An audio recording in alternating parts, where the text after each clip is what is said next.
6 months before he was assassinated, King spoke to a group of students at Barat Junior High School in Philadelphia on October 26, 1967. I want to ask you a question, and that is, what is your life's blueprint? Whenever a building is constructed, you usually have an architect who draws a blueprint, and that blueprint serves as the pattern, as the guide, and a building is not well erected without a good, solid blueprint. Now each of you is the process of building the structure of your lives. And the question is, whatever you have a solid, and a sound blueprint.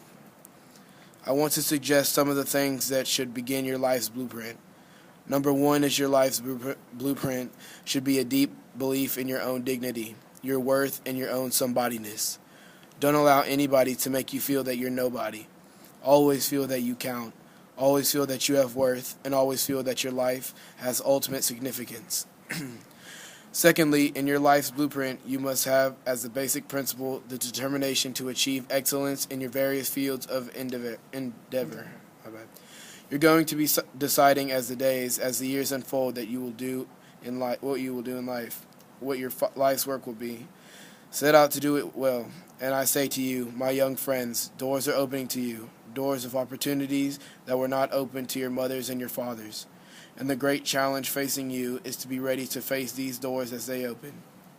Ralph Waldo Emerson, the greatest essayist, said in a lecture in 1871, "If a man can write a better book or preach a better sermon or make a better mousetrap than his neighbor, even if he builds his house in the woods, the world will make a beaten path to his door."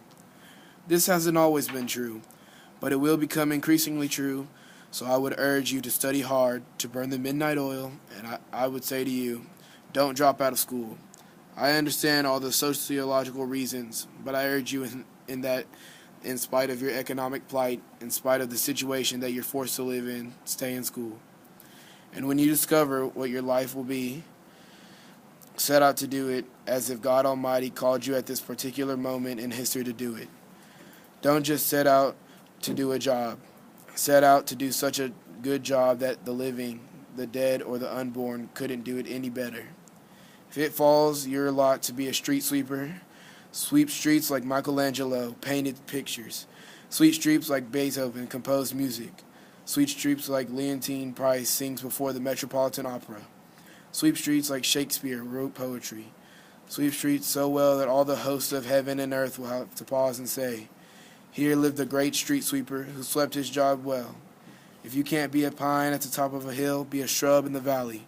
Be the best little shrub on the side of the hill. Be a bush if you can't be a tree. If you can't be a highway, just be a trail. If you can't be a sun, be a star. For it isn't by size that you win or fail. Be the best of whatever you are. From the estate of Dr. Martin Luther King, Jr. Read by Deon Chambliss. Dun, dun.